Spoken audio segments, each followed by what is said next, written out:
Wow, ang ganda.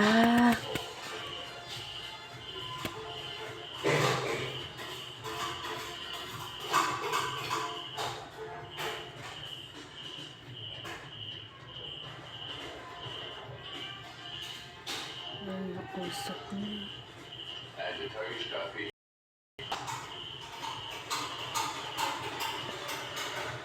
Ang dami na. Oh, yung ganito. Ayun. Oh, ganda.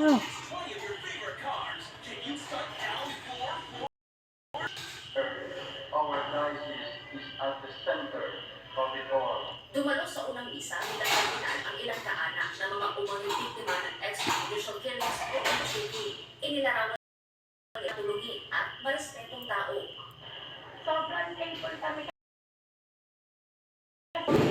Wow, bongga. sa sa amin lahat mga pamilyang extrajudicial case. Sa akin, siya or kaginalaan mo.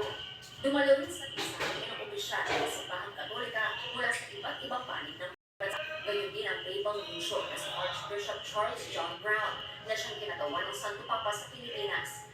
Ayon kay Cardinal David, kabilang sa karagdagang responsibilidad niya bilang kardinal ang pagtulong sa Santo Papa na maging simbolo ng pagkakaisa. Dito sa mundo, masyadong maraming mga more bridges of goodwill among ourselves. Actually, we should learn to with other religions, faith communities. Cardinal David, kalagitnaan ang susunod na taon at tirahan ng isang simbahan at ibinigay sa kanyang pangangalaga.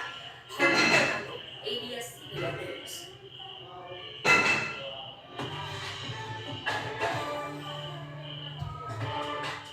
Samsari talaga sa muling pagbabalik. Wow, ang ganda. Pangalas ng kanilang dalhin ang mga nag-audition na mula pa sa Wow, nakita nyo guys.